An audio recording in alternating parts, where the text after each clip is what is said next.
my 20s were like a buffet of delicious, slutty behavior because I really wanted to try everything. I didn't know. I was like, I've never eaten at a buffet before, it's my first time on this planet. And I want to try things. And now in my 30s, I'm like, I have had that and I've had that and I'm not a fan and I've had enough of that.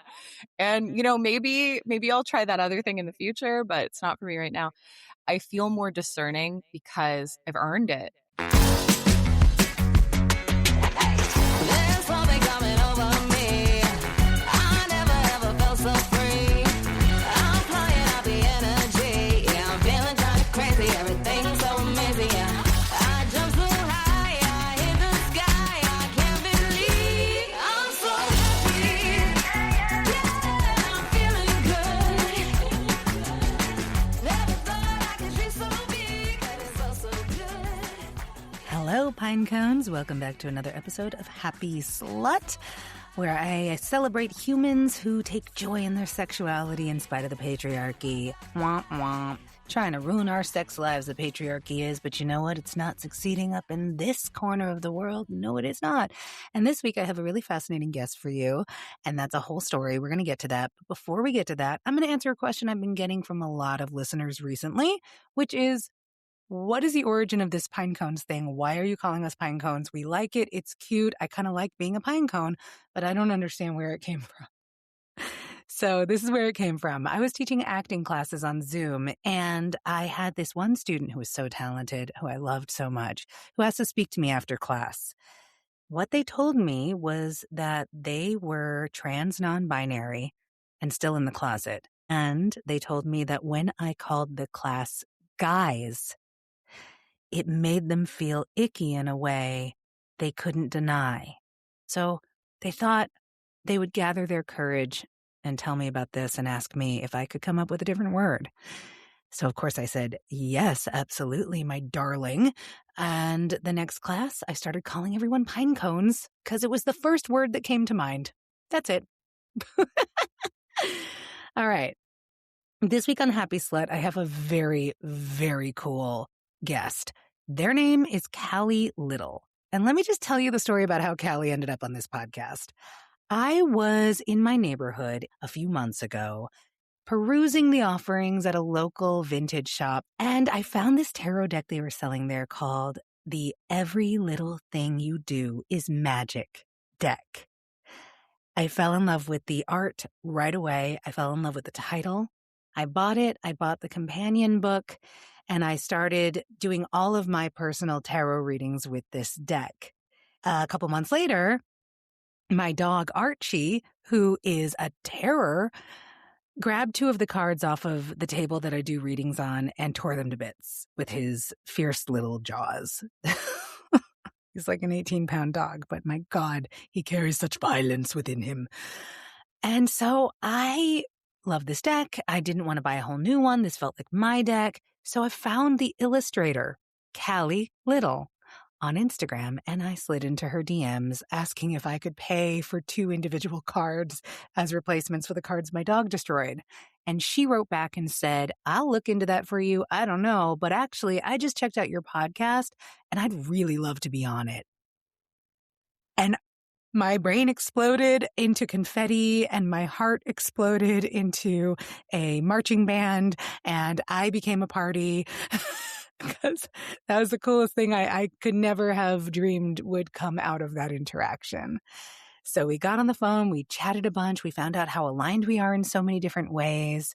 And our conversation was so organic and sprawling and beautiful. We covered so much ground. We covered Callie's origin story, how they became polyamorous and sex positive. We got into so many wide and varied topics surrounding sex and love and intimacy and self-care and self-exploration. And I think you're going to really get a lot out of this conversation. So without any further ado, it is my honor to introduce you to the illustrator and co-author of the Every Little Thing You Do Is Magic tarot deck, Callie Little. Callie Little, welcome to Happy Slut. Thank you so much for having me, Samia. because Callie illustrated and co-wrote the book for this magical tarot deck that I've already told you all about. We're going to use the cards to help guide us in this conversation. And the card that Callie drew for us first is the Three of Cups. If you are watching on Spotify or YouTube, you can see her beautiful work. So let's talk about the Three of Cups, Callie. What's the Three of Cups to you?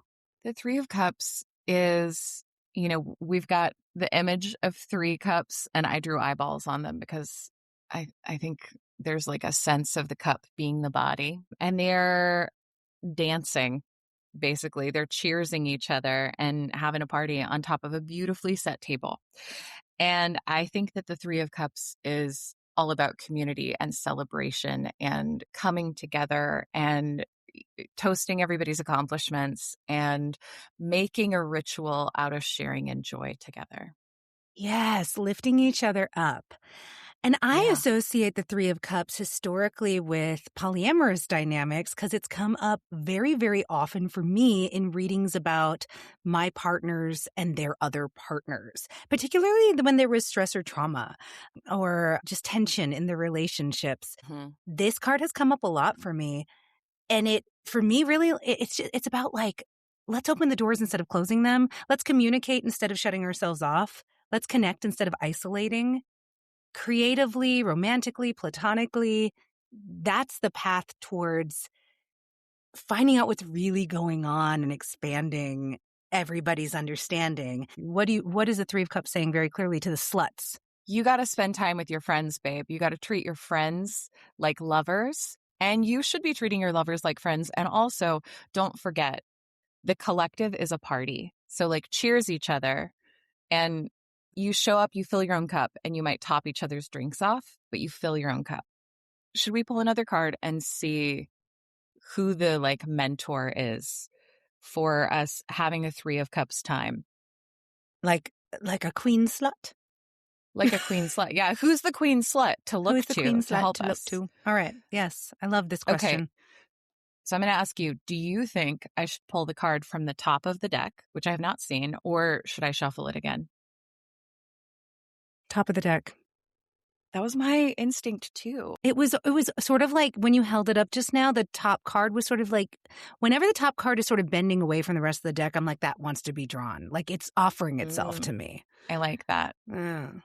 I like All when we right. notice the little things about tarot that feel true to us. So the guide is the Seven of Swords, which is a fascinating card to pull.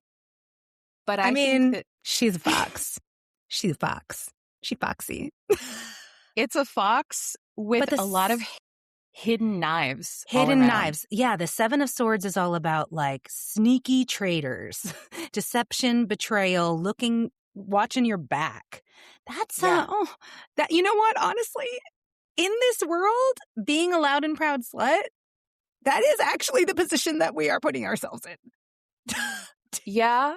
And what you were just saying about how the Three of Cups comes up for you in really difficult moments. I think the Seven of Swords is like, beware people, lurking around and doing things that aren't necessarily for your best interest. The Three of Cups is so like jovial, and it's about having a great time and feeling connected. But connection comes from true openness and our ability to be vulnerable. We cannot jump past the point where people earn our vulnerability. We can't force it. And I think that that's a thing that we face in a lot of romantic relationships, just out of the compulsion to have closeness, which is so normal, especially in this world. But that doesn't mean it's not probably dysfunctional. So we can't just jump past all of the slow building processes of intimacy. We have to be thinking about our own self-interest, which is different than us being, selfish.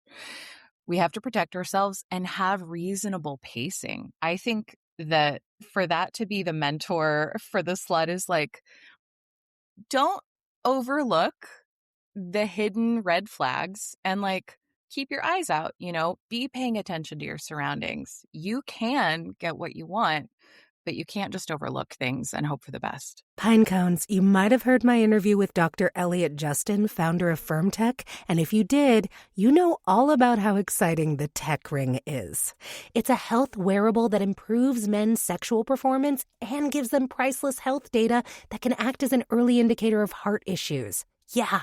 During sex, it keeps you hard and makes your orgasms crazy. And during sleep, it tracks your nocturnal erections, which can literally tell you if you have issues with your heart or hormone levels before they get really bad.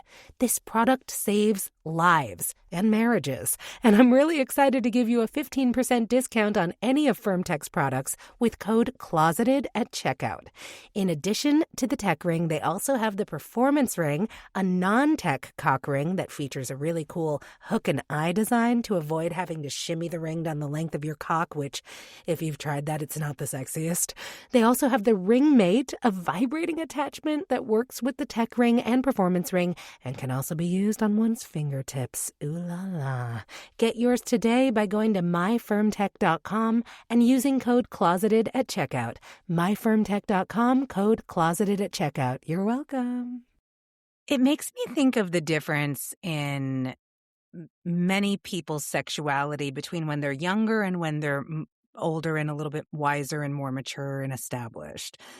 When Yeah. I was younger, I was pretty slutty, but not in a very self-protective or healthy way. And as I've gotten older, if you look at my sexual habits, uh, as far as numbers, they haven't changed that much. But as far as quality of connection, Yeah. night and day. Night and day. What about for you?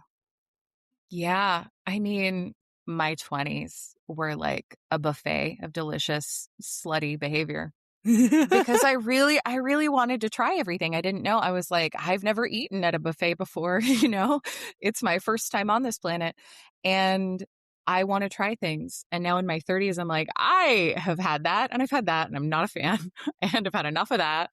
And maybe I'll try that other thing in the future, but it's not for me right now. I feel more discerning because I've earned it. And I don't think you have to earn discernment. I think you can absolutely start with it and go from there. That's great. I didn't because I have ADHD and I'm a high sensation seeker.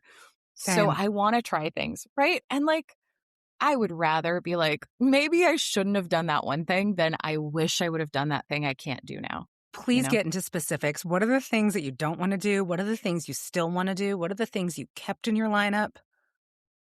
Wow, the I know. varying degrees of answers I could give. I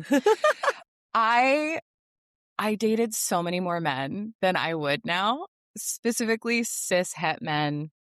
Wow, there was a buffet of them and I was like, I'm going to try this one. Oh, it tastes just like the last one. Huh. Maybe a different one will be more substantial and not make me want to vomit. I was wrong. But like my bisexuality has been so influenced by human beings on earth right now. And I'm like, oh, I'm gayer every day. Wow. Oh, Incredible. yes. I feel like this is the journey for so many of the women and more femme presenting non-binary folks I know. Mhm. Yeah.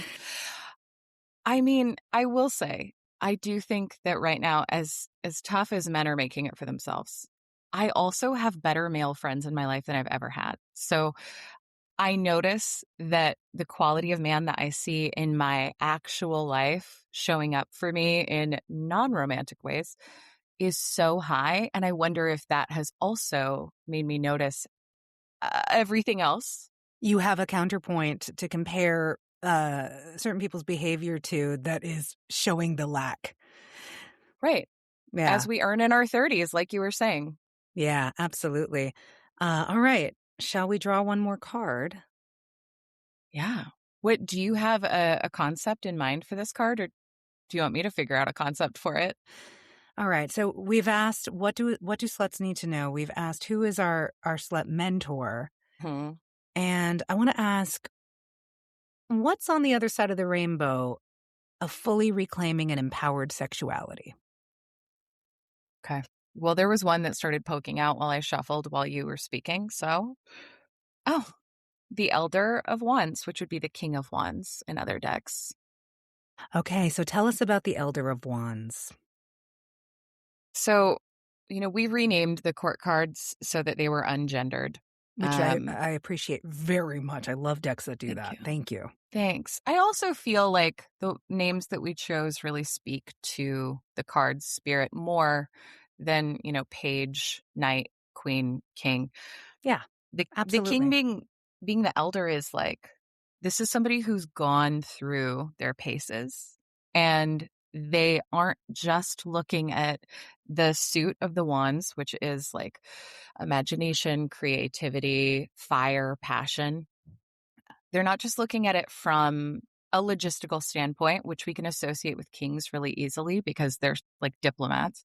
They're also someone who's worked up the ranks. They have been the apprentice or the page, they've been the knight, they've been the queen.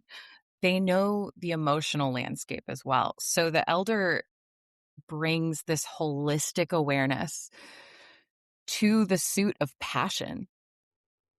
And in our deck, it's a little leopard gecko just hanging out in the desert, just chilling on a branch, happy, maybe solo, maybe, who knows? He could have a family downstairs, but looking great, looking stoked to be in the desert surrounded by cacti. I love leopard geckos. They're magical. They're so cute. I love this so much because the suit of wands, I think of it as such a power suit. It comes up for Mm-hmm. me a lot when I'm asking about creativity, about ideas, about acting on my ideas. And yes, passion. It's all about passion and action. And I love that that's the card we just got for the question, what's on the other side of the rainbow of a reclaimed sexuality? Because that's exactly how it feels to me. Yeah. My creativity is so intensely tied to whether or not my sexuality is being nourished and expressed. Yeah. Well, I've been thinking about that a lot lately and thinking about how we go through, ups and downs with connectivity with other people, and how, just like talking about filling our own cups, we have to tend that fire at least solitarily. And that can be hard, but I wish that I could remember who posted this on Substack. I love Substack. I think it's the best version of social media that exists right now. And they said to self romance, you should look first to the planet of your first house, and like the sign that you have in your first house. Romance that part of yourself first, and then after that look to your seventh house, because that's the house of relationships. And so it's like your drive and what really makes you feel nourished, and then the way that you connect with other people and feel fulfilled in sense of like family. Hmm. And I wrote out, I know this sounds so vague because we all kind of have to like look up our charts and understand, but as I did research and I wrote down my own ideas, I was like, oh, this is just a guide for me how to be happy, because it's all exactly the steps for me to be fulfilled on my own without needing another person. We do need other people, but we also have to maintain ourselves. What do those steps look like for you? I find there's so much that's universal in the specific. What was the breakdown for you? Great Yes, bust question. out the journal. Yeah, Yes. I'm an intense journaler. I read your photo journal essay about your journaling practice just the other day. Callie just mentioned that they love Substack because it's the best social media platform, and I agree. And Callie has a Substack called The Village Witch, which is quite wonderful and beautiful and poetic, and houses much of their art and writing and poetry. So go subscribe. I am subscribed. Okay, go Oh, ahead. thanks. So for me, my first house is in Capricorn and my seventh house is in Cancer, and I have stelliums in both of those. So that means multiple planets, basically. And they tend to be kind of like anchors in your chart. So Capricorn in the first house really likes stability and grounded precision. It appreciates tradition, which for a weird person who like grew up in a very strange dynamic and with a tumultuous childhood, when I met my spouse and I was like, I'm poly, I'm never going to change, later I was like, by the way, I do want you to propose to me. I want to marry you. I want a ring, and I'm not going to wear a wedding dress, but it is going to be white, and we need to have that happen. Oh, there's the Capricorn coming out. Yeah, absolutely. Like, I'm going to do it my way, but I'm going to have a little bit of tradition, you know? Yeah, I love Yeah. that. And Cancer likes comfort, emotional safety, loyalty, and vulnerability. And when I'm thinking about all of those things in terms of self love, like loyalty and vulnerability, one of my practices with the concept of loyalty to build self trust is following through with things that are hard. And I hate doing it because it's hard. Can't relate to that at all. I know, right? It's such a me alone thing. Um, but like, I show up and I do these hard things, and then I'm at least proud of myself for having done it, if not like proud that I've achieved something I want.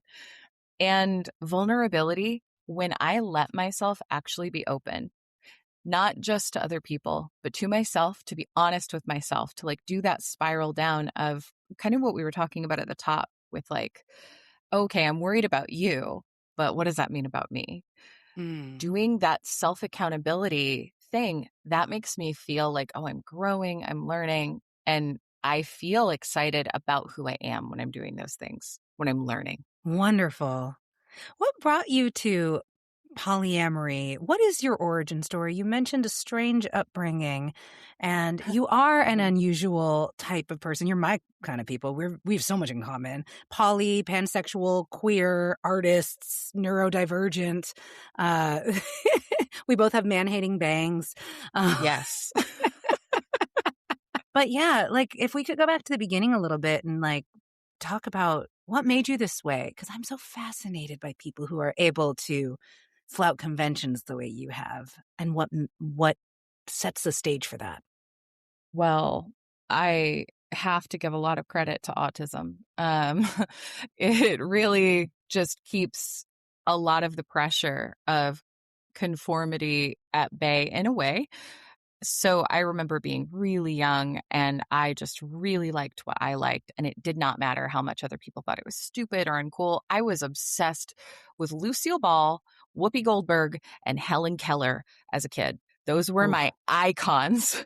Those are great choices. Thank you. I'm very proud of 5-year-old me. And I I remember really young, you know, we all have a lot of pressure from our families to like, oh, go hug your uncle, tell him you love him. And I would straight up say, no, I don't love him. I don't know him. Oh, I love kids like that. I love kids Me like that. too. I'm always like, that's right. Stand up for yourself. Yeah.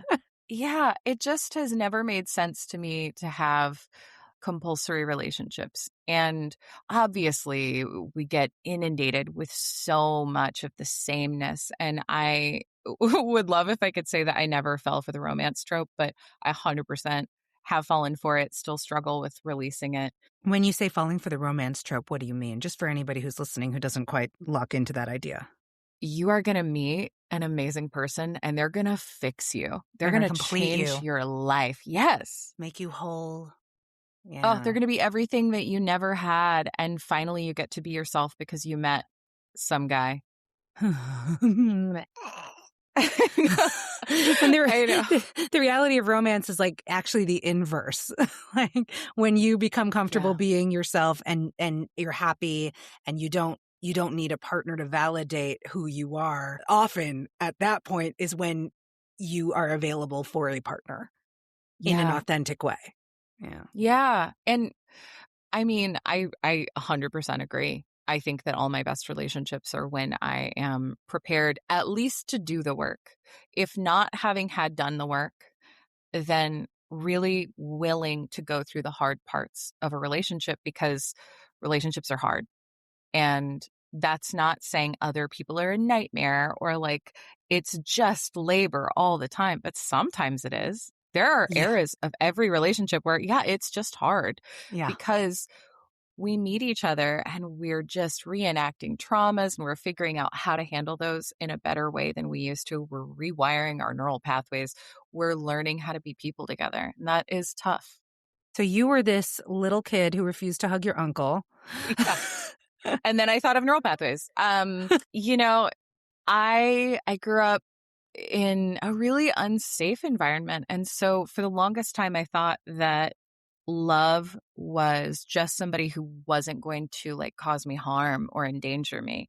And that's when I met a guy and was like, oh, clearly this is love. And then I was really unhappy. And I realized I was just so deeply in platonic love with my friends. And I was so in love with my life. And he was just this kind of gray spot in my life, like not bad, just so neutral. And he was like, you're so weird. Wow, you're getting weirder all the time, really uncomfortable with my becoming myself. When was this relationship in your timeline? This was when I was 22 Okay. and I'm 36. We jumped from fun, weird kid who stands up for herself Mhm. in an unsafe environment. So when you say that, and you don't have to go into any detail that you don't want to, but do you mean that your parents were unsafe? Oh, yeah. Yeah. Okay. I've written a little bit about it publicly, but there was a lot of emotional abuse and there was a lot of drug use in my house and a lot of neglect. And I still get to be with that part of myself and I'm the person who gets to take care of that part of myself right now and forever. And I think that now, to just jump around the timeline quite a lot. Now the work is saying like, well, nobody fulfilled that role in my life when I was young of like being the safe person. And it left a parent shaped hole. And a romantic partner cannot fill a parent shape. Even if we get really into fun, kinky stuff, that's not exactly the same thing. You need to end the scene. Yeah. When you try Yeah. to have your romantic partner fill that parent role, things get toxic fast. Yeah. Yeah. And I was texting you about how I'm reading Yumi Sakagawa's book, Transmuting Limerence into Liberation.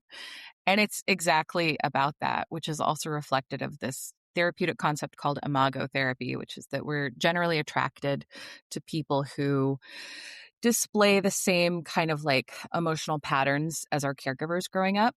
And Yes.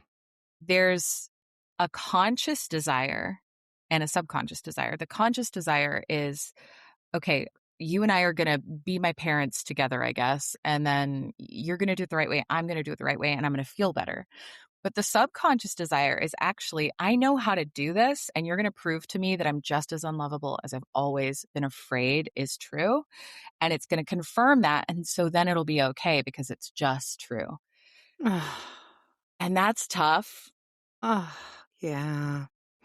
Yeah. It's why I've gone for so many men in particular who treat me like I'm an untenable liability that needs to be contained.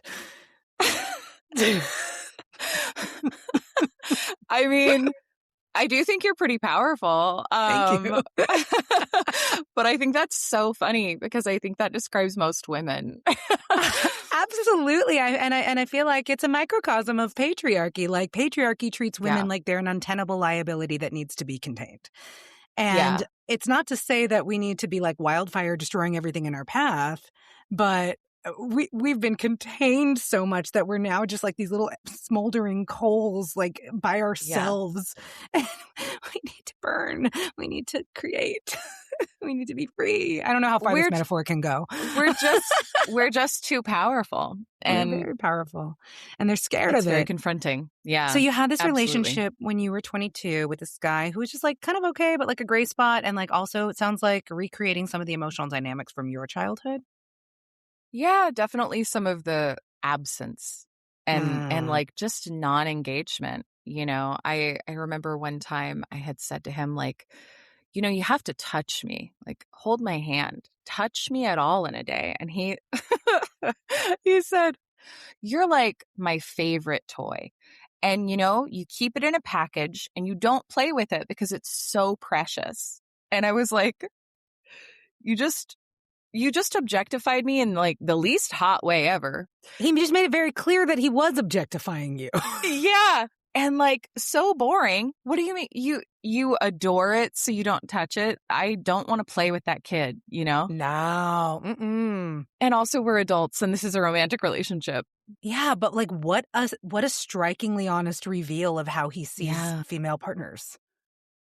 Yeah, at least me. At least at that time in our relationship, you know, I'm sure he has grown and changed and I hope because I have. I was also not this 36-year-old person that I am now, but it was a really clarifying moment of like, oh, you're not going to change how you approach this relationship. So it doesn't really matter if I ask for what I want because that's not how you view this. So demoralizing. Wow.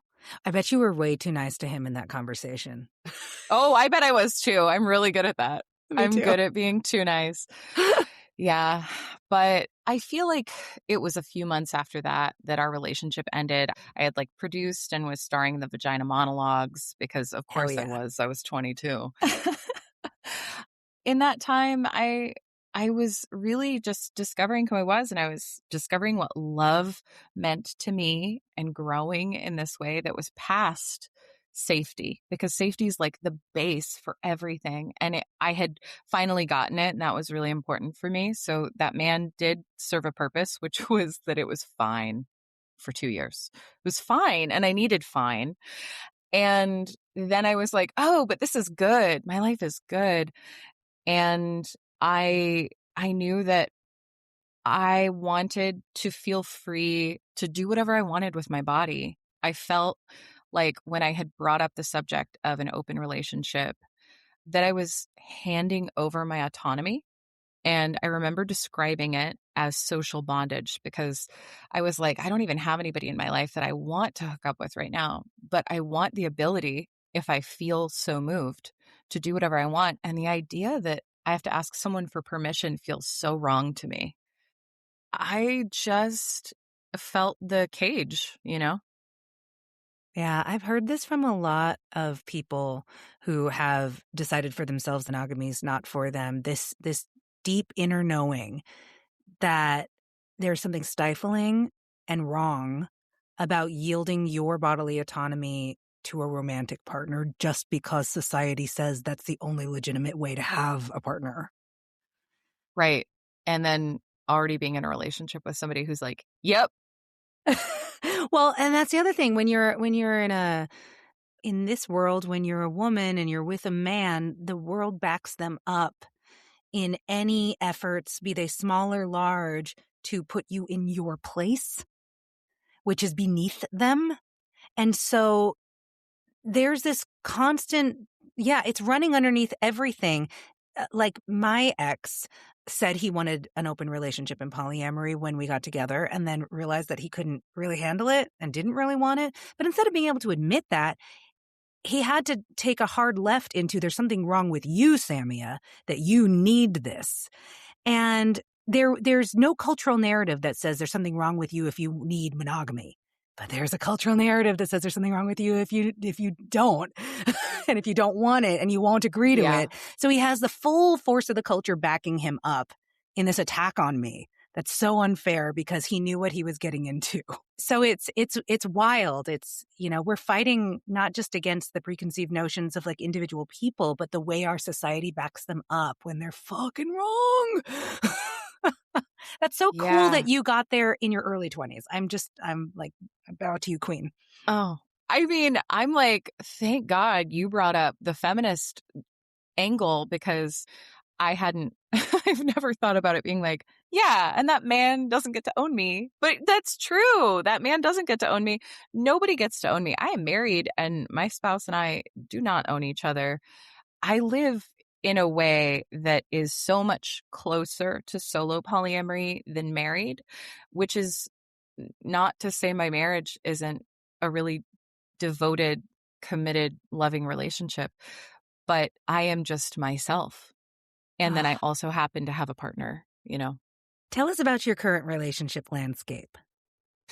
Yeah. So I have my spouse who I share a home with along with one of our friends. We decided to all move in together My spouse's name is C. We were living in like the queer neighborhood of Seattle for years. And then in the pandemic got really lonely and missed being around people. So we moved in with our friends.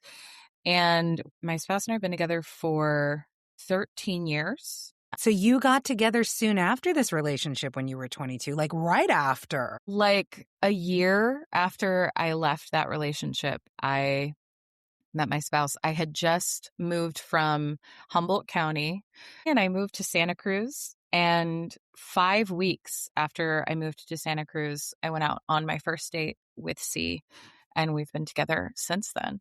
They had never been poly before. That was my next question was, were you poly from the start? Yeah. We met on OkCupid back when it was free and you could just talk to people. They had messaged me and I was like, I'm good. Like, your profile says you're monogamous. I'm not going to teach you how to be. And I will say also, my spouse is a gorgeous 6'4" fairy human. They're beautiful, but I did not know that based on their profile. They had the ugliest photos. This gorgeous human, they had the worst photos. So I was not like encouraged to get over my preconceptions by being like, well, they're so hot. Because I was like, I'm not into them. And like, they're not poly, blah, blah, blah. So I say all this. You're not poly. I'm not going to teach you. And they said, well, I would love to learn more about it. Are there any books you recommend? And I was like, oh, yeah, you should read The Ethical Slut. A great early tome for all of the sluts. It was my gateway drug into the whole world of non-monogamy. Yep. Exactly. Mine's love so that book. footnoted.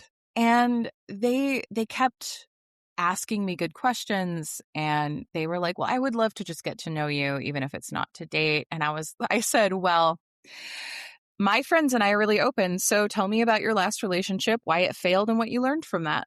And they did. They were really open about it.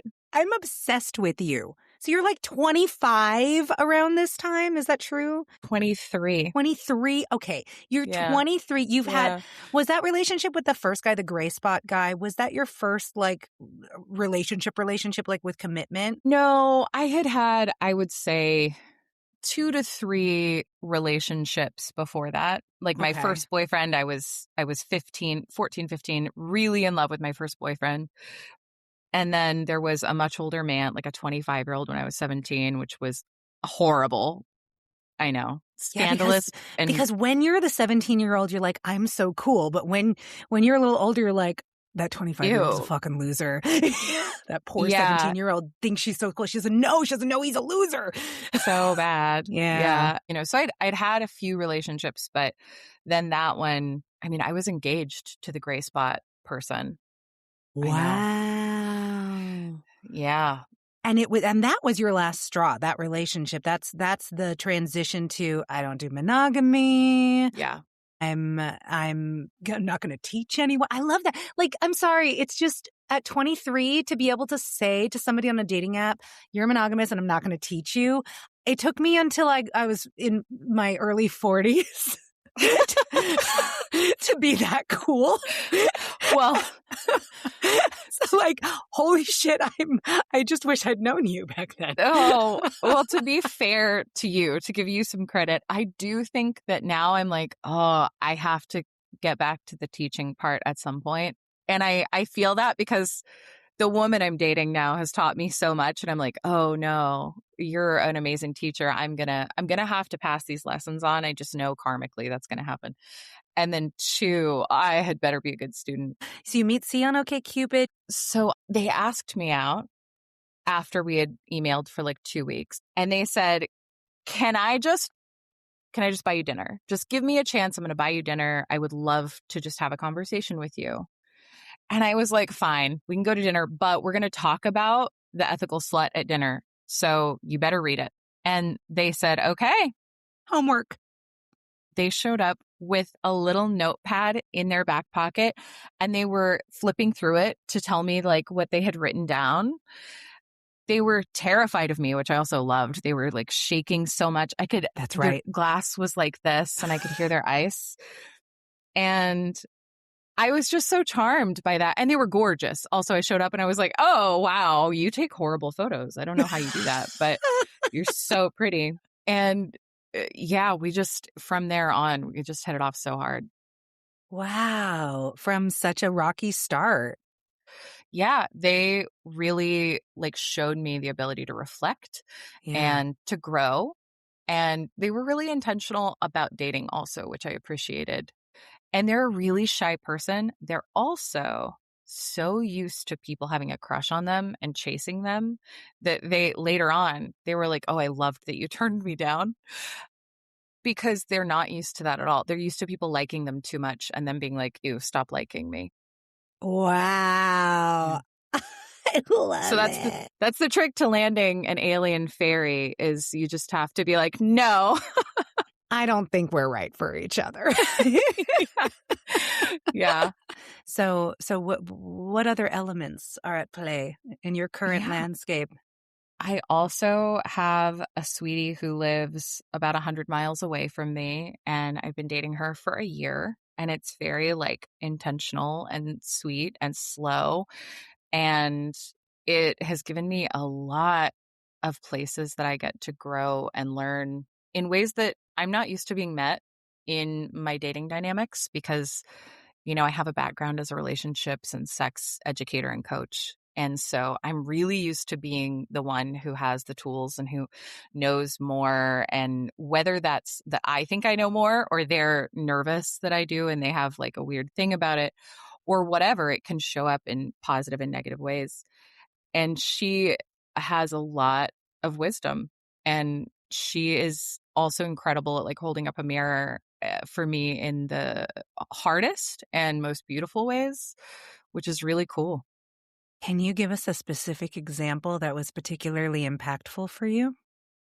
Hmm. Yes. There was a moment where we had had a misunderstanding, and I said, "Oh, I feel so ashamed." And she really like neutrally said, "Oh, I wonder why you feel shame." And I said, "Yeah, me too. I don't know." And I went to shower and I was thinking about it in the shower. And I realized that shame comes up for me in a way where, like, when I feel it in my body, I want to hide my face. And I Hmm. was thinking about why that would be the case. Why would I want to hide my face when I feel an emotion? And it was to keep myself safe. And I was like, why would I need to keep myself safe? Like, am I afraid of losing the relationship? Like, I'm not really. Like, I want to have this relationship, but I'm not afraid of something. And as I thought about it, I was like, oh, this wound is really old. This is a wound of being afraid as a child that I was not literally physically safe. And if I made a mistake, shame kept me safe because perfection in this like certain way made me lovable, and that was the only way I was safe as a child. And I'm treating a misunderstanding in my romantic relationship as if it is a physical possibility of violence, which is such an unreasonable response. And just having that awareness of like somebody who consistently, gently says something like, I wonder why, just curiosity, not judgment, really gave me a huge opening to do my own work. For all of my straight and bi men listening and my gay and bi women listening, everybody who has sex with women and wants to do better, I've got a product for you. Have you heard of Kenneth Play? He is an Adonis of a man, and he has put together a video course teaching others how to please women the way only he knows how. I have personally had the pleasure of spending an intimate evening with Kenneth. I don't think I've ever had a first-time sexual encounter with somebody that was just 100% pleasurable. There was never a moment of pain. There was never a moment of meh.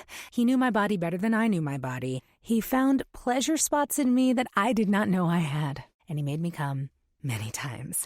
I have gifted his web course, Beyond Satisfied Pro, to lovers of mine, and in every case, they have become better lovers as a result. And now I would like to gift this to you with a 15% discount. Go to kennethplay.com/closeted. That link gets you 15% off Kenneth's Beyond Satisfied Pro course. This is just for my listeners. Trust me. No one regrets being great in bed, and this course will get you there. KennethPlay.com/closeted.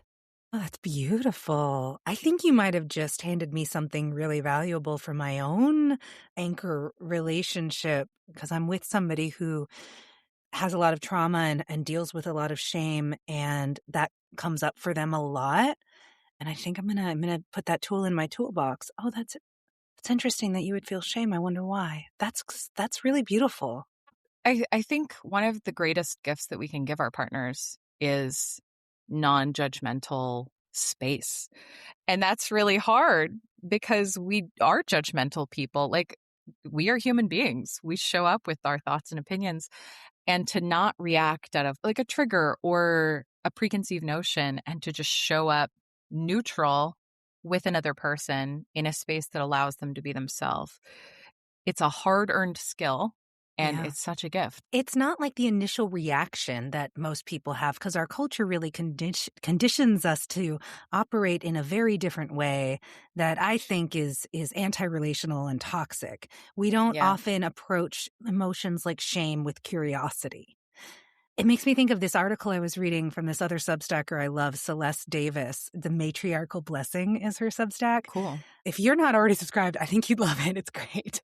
Okay. But she put something out in the last couple of days, it might have been today, about how we want in this moment of reckoning with patriarchy to shame men, but shame doesn't work.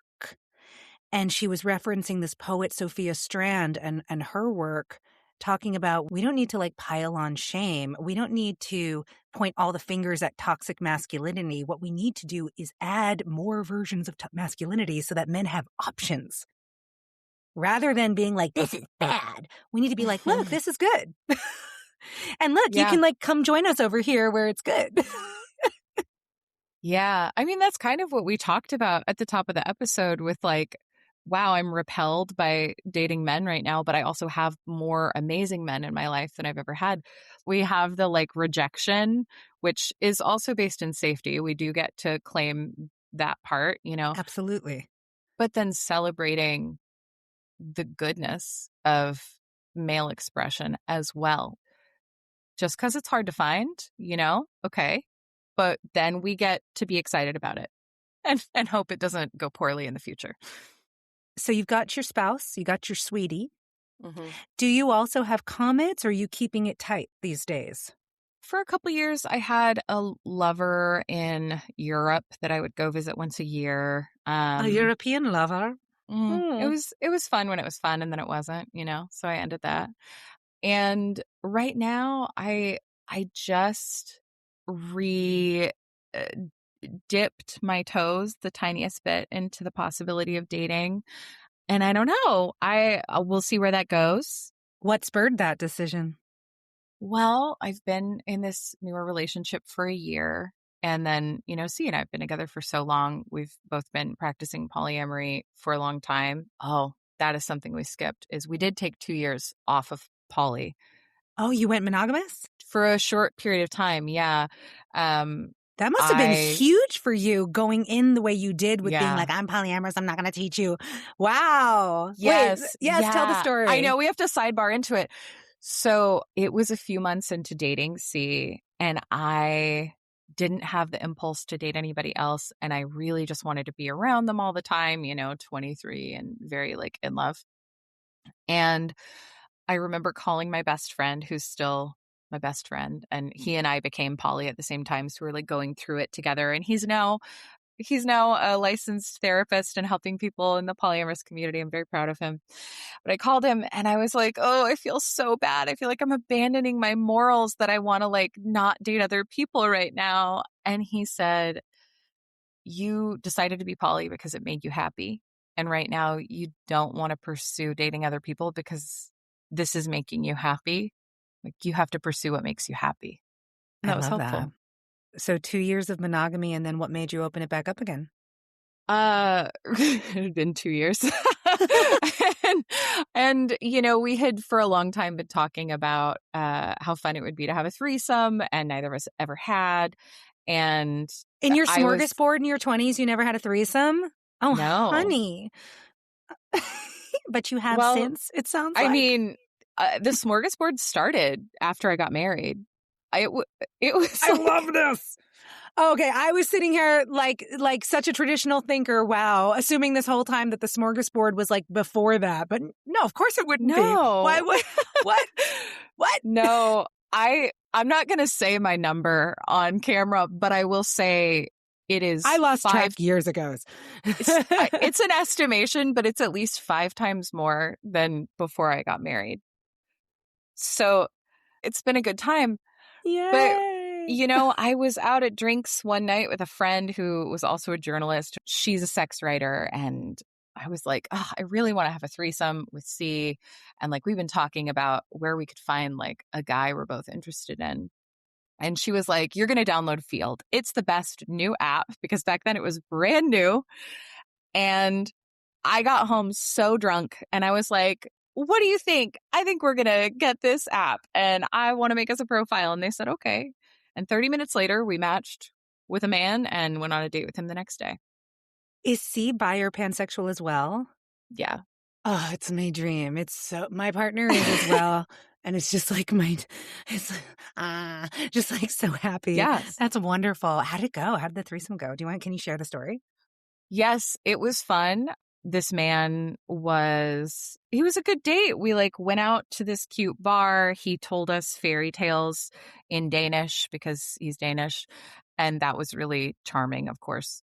And then we took him back to our place and because I'm the host, I had gotten like all this cut fruit and champagne and we all had a very nice time. I remember sitting back on my living room floor and being like, oh, my life is so special. Wow. And the funniest thing was that I'm not even kidding. Like 30 seconds after he came, I was like, ooh, I need a water break. And he goes, oh, you're done? And I said, no, I just need to get some water. And he went, no worries. I'll leave. I'm going to go get a hamburger. Thanks, you guys. His pants were on and he was out of our door within, I don't know, 100 seconds of him coming. And I was like, what? Wow. Bye. Right. So it was a really good time and then a really abrupt end. Did you ever play with him again? We had one more hookup with him and it was also like fun and fine and then not again. But like that era kicked off and C and I started going to sex parties of our friends and that was a really fun era. And then the only reason that era ended was that COVID happened. Okay. So have you gotten back into exploring in that way since COVID sort of freed us from its clutches a little bit, or are you in a new part of your life now? Well, I really don't get any sort of like pleasure from voyeurism or exhibitionism. So it's sort of like that's a thing that's happening that doesn't have anything to do with me at a sex party. Yeah. I do really like sharing in the communal values and the vibe. And I love my friends who are part of that community. And I have such deep friendships with those people. So, and I've had a great time. I've had so many different fun, sexy things happen. Like one of my best friends who I had one of the like hottest group sex situations of my life with put me on a St. Andrew's cross and flogged me in front of, I think I had like 4 people I was dating there. That was a highlight of my sex party era. That was really fun. That's hot. It was so hot. But like those moments, they're few and far between. It's a lot of like hanging out and enjoying, but I haven't been to a sex party since before COVID because most of my community in that way is in another city. So I like have to get on a train to go. And it's an energy that just needs a lot, maybe again someday, but just not right now. I'm a little iffy on sex parties, mostly because I have herpes type 2 and I don't want to have 5 million disclosure conversations in a night. Like, it's just so much easier to Yes. not do that. So, like, I Yes. have a partner who's really sexual. He doesn't have herpes, and we're talking about going to sex parties. And my game plan is like, I'm going to go with him. I do get off on voyeurism. So I'm going to be like, go out into the masses and do your thing, baby. And I'm going to watch from over here. Like, Mhm. and I'll get involved, but like, I'm only going to disclose if I really want to hook up with someone and it feels worth it in the moment, because it's just so fucking annoying. You don't know how people are going to react. I know. So I will say I have full permission to share that C also has type 2. And So many they people told do. me, yeah, and 87% of people have some form of herpes. And also you cannot control where your outbreaks happen, no matter what type you have. Yep. And you can be dormant forever. You can have it, not know, all these things. So many And people probably have it and don't know, but we don't know how many people that is. yes. And it's also just like kind of a nothing burger of a virus. It's just a rash. Yeah, it's Yeah. unpleasant. Before I met C, had already, like, I knew about all of this. And so I was like, well, I don't care. And then before we went on our first date, they were like, I just need you to know, if we're going to go on a date, I have herpes. And I said, cool, I don't care. That's fine. And Bless. before we had sex the first time, obviously on the first date, they're like unbuckling their pants. They went, wait, I just need to remind you that I have herpes. And I was like, yeah, I don't care. Of course it's fine. They're so sweet. And also, They wanted to make sure you didn't just like forget. yeah, they were like, I want to be so clear. And 13 years in, I just tested again. I still don't have type 2. Yeah. Do they take Valtrex daily or just when they get No. outbreaks? No, they take lysine. Oh, okay. Yeah, that's worked for several friends of mine as well. I Mhm. take Valtrex daily because it suppresses outbreaks. And when I first got it, in the first few months, I was getting an outbreak every month, and that was just annoying. And I didn't want it. Yeah. So I started taking Valtrex, and I haven't had an outbreak in over 6 years, and it would be really hard to Oh, get it from wow. me. Yeah. Hell yeah. But occasionally when I tell somebody, particularly, I think of it as something that weeds out the assholes, because I've only ever been rejected for it by people who just wanted to use me for sex. And what's funny about those people is if that's what they're doing, they're like, I'm probably the safest person for them to fuck because I know I have it and I'm Because you're taking being precautions. open. Yes. But but also, like, now I don't want to have sex with you, and thank you for letting me know that. That's great. I've changed my mind. I call that creep bait. Creep bait. Yeah. Yeah. Totally. If I want to know if somebody's going to be weird about me, I will tell them, oh, well, my background is as a pleasure-based sex educator. Because, wow, the amount of people who say, oh, what can you teach me? And my answer is always a lot about STIs. That is good creep bait. All Yeah. right. You said earlier that the way you live is a lot more like solo polyamory than what people think of as being married and having a nesting relationship. What do you mean by that? How does that manifest in your life? Well, we have our separate bedrooms, which is a big part of it. And my bedroom is the room I'm in right now. It's a studio apartment that is in the basement of our house. I have my little workspace and my home space, and I really like being contained in that way. And they have their bedroom, and then they have an office. And when I, for example, book a trip, like I have traveled a lot in the past few years, I book a trip and then I'm like, oh, by the way, I'm gonna be out of town for a few weeks, because I'm not gonna be like, hey, is it okay if I book my time with my money? Even though we have shared expenses, we have shared money, we also operate individually.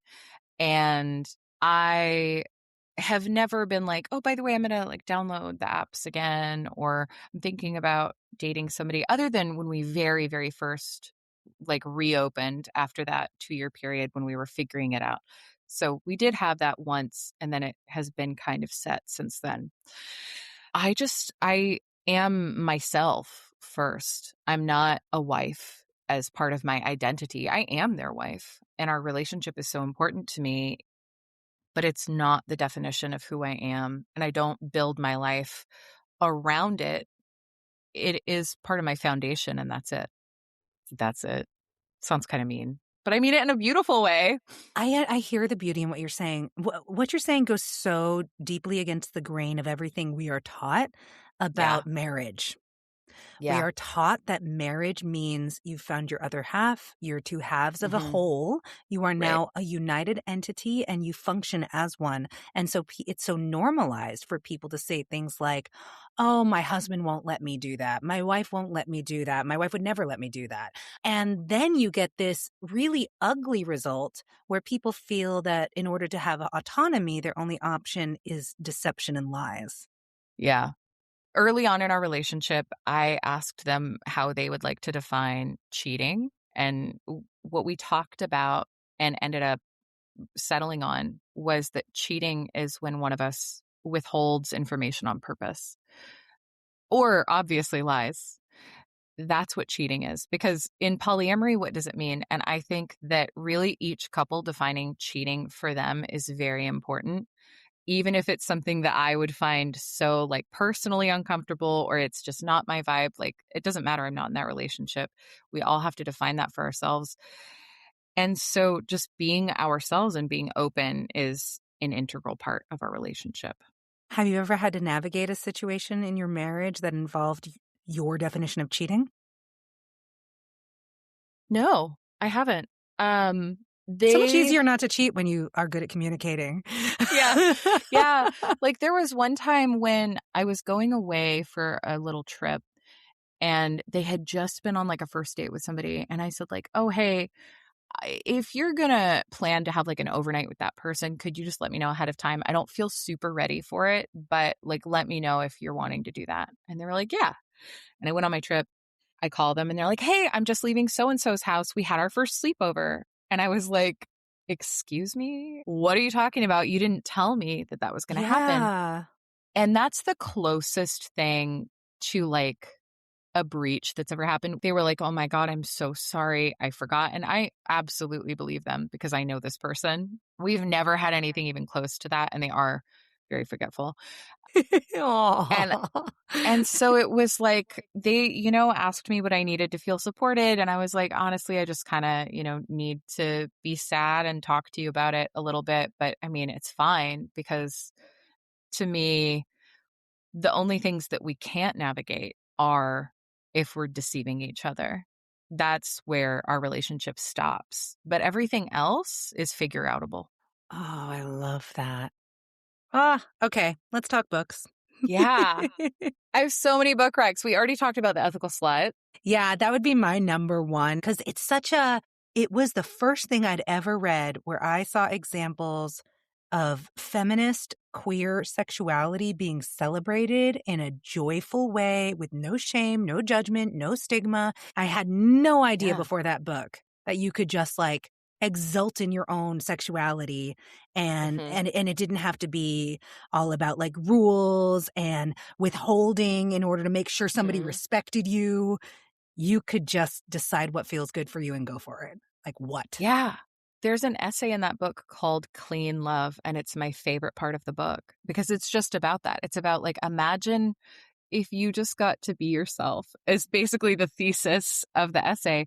And it was so inspiring to me so young. And I haven't reread it in 10 years. So Yeah. I should, Yeah, I me should too. reread it. Same. It's probably been longer than that for me. It's probably been like 12, 13, or 14 years. We'll reread it and Wow. do a discussion on a future Yes. episode of this show. All right. What Yeah. else would you like to recommend? Oh, more books. Yeah. The one that I mentioned at the top is Transmuting Limerence into Liberation by Yumi Sakagawa. Spells for transmuting. Spells for transmuting limerence into liberation. Now, some people Yeah. might not know what limerence is. So, for the uninitiated, Limerence is like a crush on steroids because it's based in your trauma. So it's Mm, seeking that parent hole being filled with romantic love. And we go, "Oh my God, I'm so in love with you," when we don't know somebody.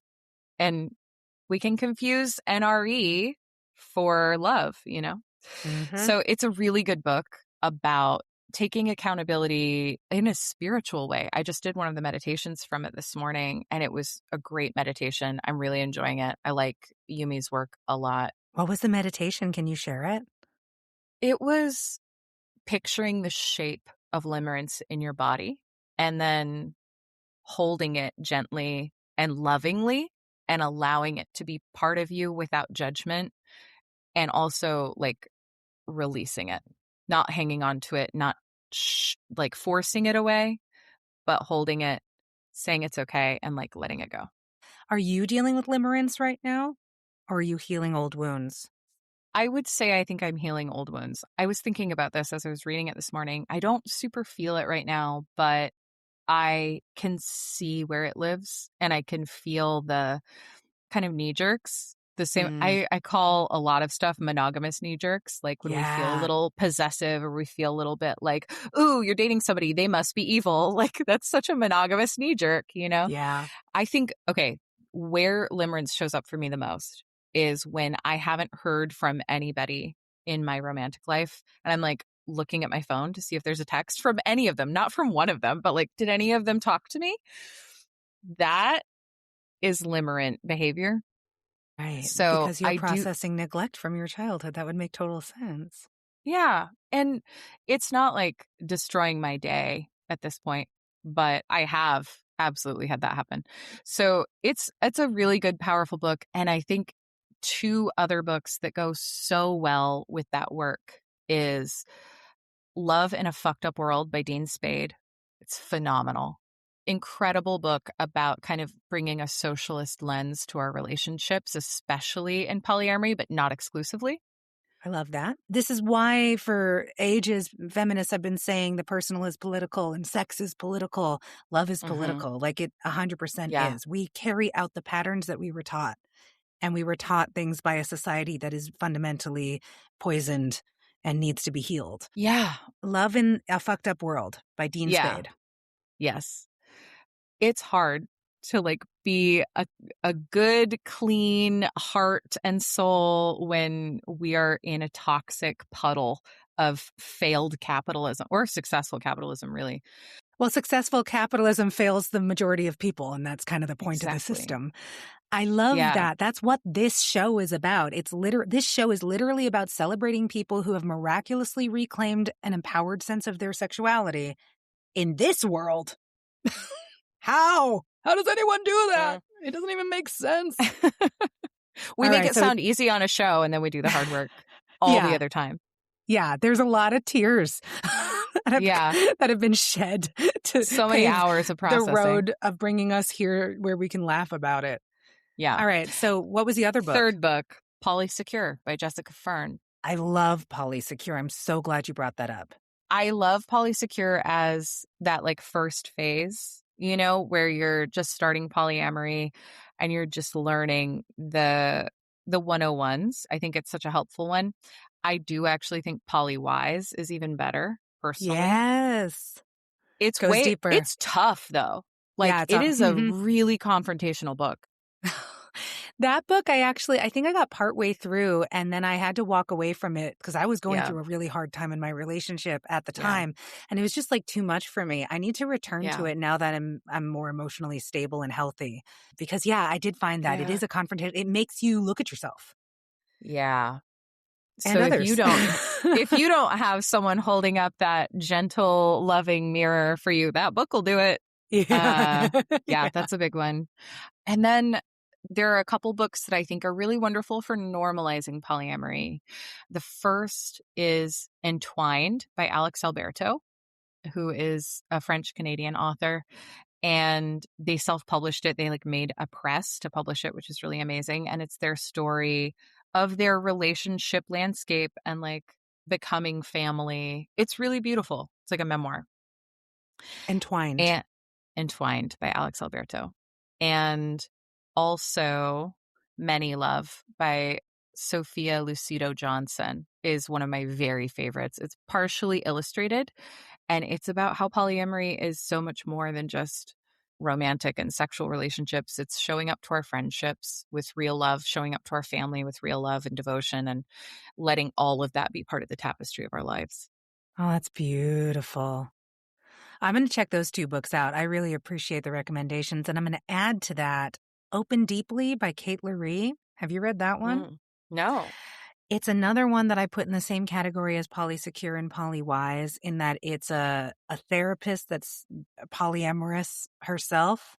Mm-hmm. And is able to write about the monogamous knee jerks that so many people exploring polyamory or non-monogamy experience in a way that feels so compassionate for that Wow. experience. She's amazing. Nice. Open Deeply is a really great one. And then also, I'm going to bring this up because I haven't been able to stop thinking about it and I'm not done with this book yet, but Adult Braces by Lindy West. Everyone's getting it Oh, wrong. everybody is. We're going to close the episode with this discussion. I'm so Yeah. mad because she did such a good job of talking about her journey overcoming her own negative self-perception and hangups and opening to the kind of love that she actually fucking wanted, but found it hard to access because she didn't believe she fucking deserved it. And everyone's like, oh, her husband cheated and forced her into polyamory. And like, she's not a good feminist and we're going to hate her now. Okay, Mhm. so please, your thoughts on this, because now everyone knows mine.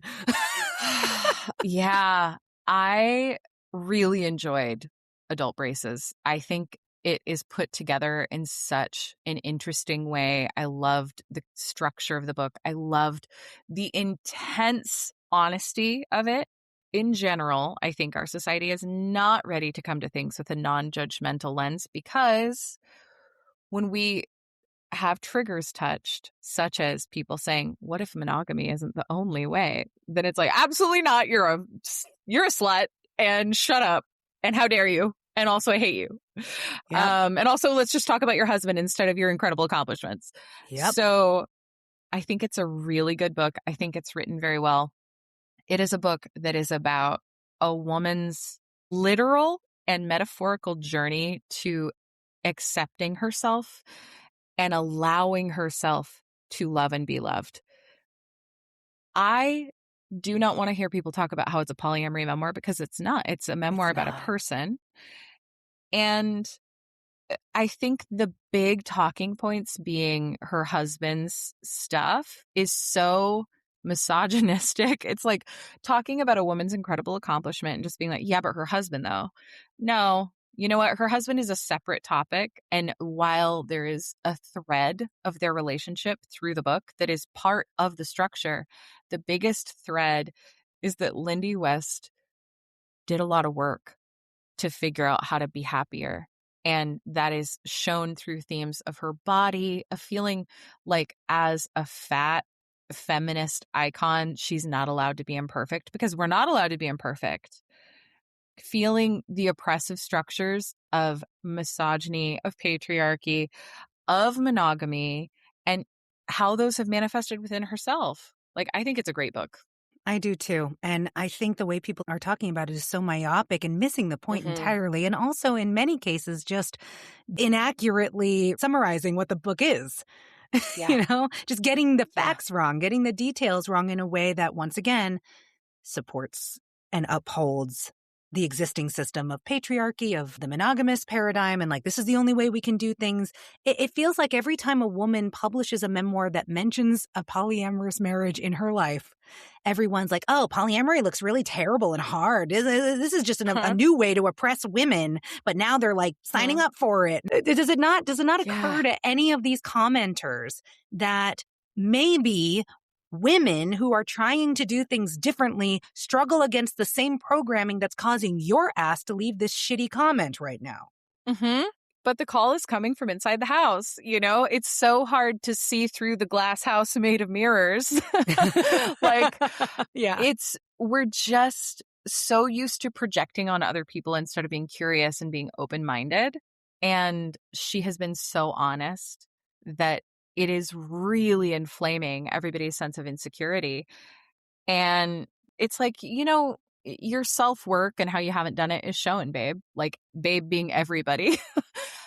It makes me nervous to share my work because I hate that we live in a world that says, well, she wrote about it, so we get to talk about it however we want. Because while that's true, I don't think that's morally the way we should do things. So there are things that I could say about my opinions about, you know, the dynamics that are described in the book. I don't need to, though. And also, that's not the point. The point is that the book is a really good reflection on all of those themes and it dives into them. I don't need to say what she's already said in her book. That's why she wrote the book. Yeah. So go read Adult Braces by Lindy West and That's the point of this episode is we're promoting Lindy West's book. like, yeah, read the book. Don't read the fucking article I saw in the Atlantic that called it the death of millennial feminism. I'm so angry. Like, Wow. or if you do read that, do it to hate read it and then come read the Substack post I will eventually make about that. So powerful to be able to kill millennial feminism. Wow. I know. Wow. God bless Wow. Lindy West. God bless Lindy West and safe travels to her in future road trips. Amen. All right, Callie, you are narrating the audiobook of the companion guide to Every Little Thing You Do is Magic, the tarot deck, which I'm so excited about. One of the magical things about Every Little Thing You Do is Magic is that each card, the page in the book, and I do have the companion book. There is a little tiny companion book that comes with the deck, but then you can get this bigger, cooler companion book that's a lot more in-depth and has like journal prompts and places for you to reflect and deepen your understanding of the cards and how they relate to your life, which kudos, hats off. I'm obsessed with you. But there's also like song recommendations, which I'll sit there in my living room doing my reading and like put on the songs that you recommend. Will those be in the audiobook? Like how do you make an audiobook for such an interactive piece of work? I mean, I could spend an hour talking about the construction of it. What I will say is we are going to have it be immersive. The prompts that you see on the page are going to be prompts that make sense to do out loud, whether they're turned into meditations or there's an audio track that matches the vibe of the card so that you can journal in real life, or because I really wanted to make the audiobook as an accessible guide for people who don't have sight, because why can't they use tarot? I wanted it to be interesting and actually made with that in mind. So whenever we talk about like, you can get out your journal, we also say, or a voice recorder, just to normalize it, because you can journal whether you can see or not. Like if you have a Braille typewriter, that's great, but maybe you just want to record your thoughts. And I wanted it to be accessible in that way. I wanted it to be immersive and actually feel special, and not just us listing prompts, but us giving you space to be in that card. So there's an audio like soundscape to the whole thing. The different movements of the major arcana, which we illustrate with different essays throughout the book, they all have their own soundscape. Each card has like signature sounds to add on top of the suit. It's going to be so special. And I've never heard another audiobook like it. I'm so excited. When does that come out? The exact date is TBD, but right now we're thinking it's probably going to be available in June. I know that it's available for pre-order now, though, through Penguin Random House. Pre-order that. Go buy the tarot deck. I'm going to get the audiobook on top of the book because I'm an audio person and I'm going to love it. You and your work and your deck have made me feel like every little thing I do is magic in like a really deep and vulnerable way. And I'm so grateful that I got the chance to talk to you and to meet you. Callie, you're amazing. I'm getting emotional. Like really, I'm so honored. It was part of my Phoenix rising from the ashes from my last relationship. When I found that deck, it was like, oh, this is meant for me. I knew it as soon as I saw it, and it's been the only deck I've used since. You can feel the intentionality that you put into everything. I find it personally very inspiring, and I'm just so grateful that you came and talked to me today. Thank you so much. Callie Little, any closing thoughts? You want to pull one more card to send us home with? I would love that. The Four of Pentacles. The Four of Pentacles came up for me in a reading I did about money just the other day. Tell us about the Four of Pentacles. Well, that European lovership, when I was thinking about, I don't know if I want to keep this up, I pulled this card, and I remember, because of that situation, that when I looked it up in my own book that I wrote, the song we chose for this is called I Don't Really Like You Very Much. So I'm going to say that the final thoughts are, don't be afraid to use your judgment, not for harm of other people, but as that discernment we talked about. don't discount your intuition. Remember that you have a deep well of magic in you and knowing and wisdom. And if you are like looking for the lesson, you will find things, you will learn, and you get to make that experience for yourself. Mic drop. Callie Little, thanks for coming on Happy Slut. Thank you so much. I'm so happy, feeling so alive. So long till the sorry days, yeah, bye. I'm happy to report that as of today, we've made it official. Callie and I are now texting friends, and it makes me so happy because they're so cool. Honestly, if I had had the wherewithal to think for myself as much as they did when I was in my early 20s, my life would look so different. I feel like I wasted so much time trying to fit myself into boxes I did not belong in, trying to squeeze myself into relationships I should never have been in, to please men who never really saw or appreciated me. And somehow Callie has gone through their life with so many of the same desires and tendencies as I have, and has just done a better job. It's so cool. And I love having friends who inspire me to be more of myself and to be more magical. Kelly's deck has really meant a lot to me. So if you're interested, there are links to purchase the deck and the companion book in the show description. There are also links to Callie's podcast, The Pocket Oracle, and Callie's Substack, The Village Witch, both of which I'm subscribed to. If you're into the woo-woo, tarot, witchy stuff, this is going to be right up your alley.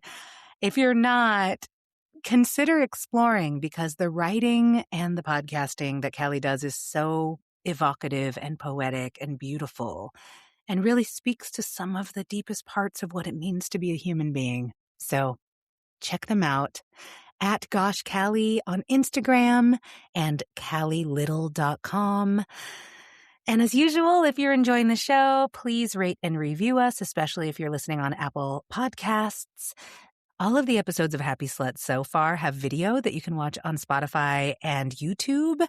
There will be upcoming episodes that are audio only because sometimes I have anonymous guests, and I want to do the most to protect their anonymity. There's going to be an episode like that next week. I'm really excited about it.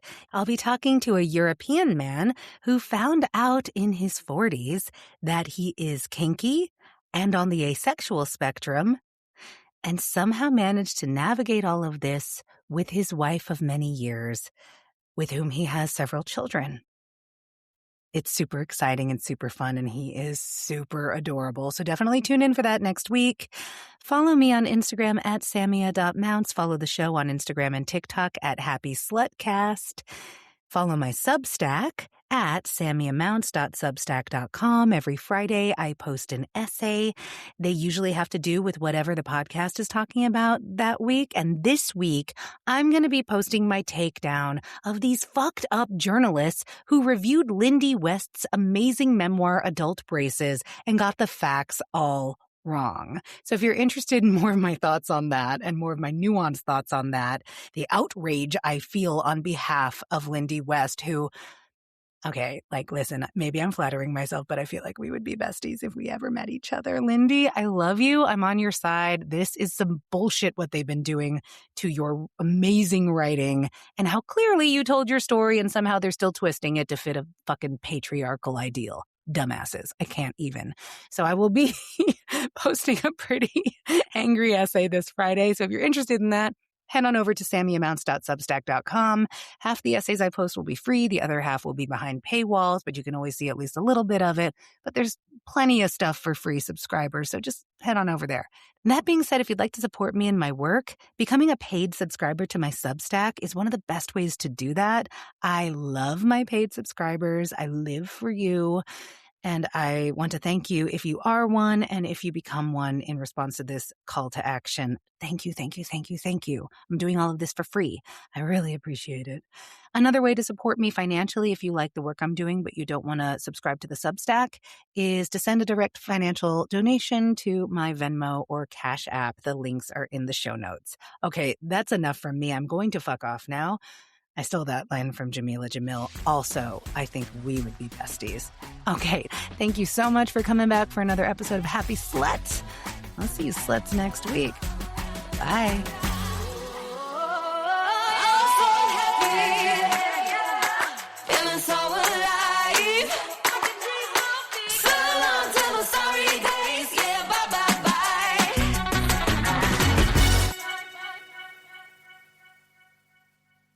Pinecones, you might have heard my interview with Dr. Elliot Justin, founder of FirmTech, and if you did, you know all about how exciting the Tech Ring is.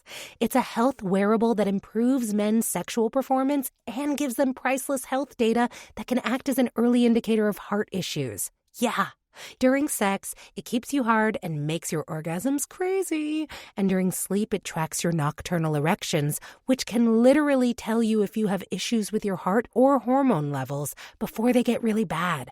This product saves lives and marriages. And I'm really excited to give you a 15% discount on any of FirmTech's products with code CLOSETED at checkout.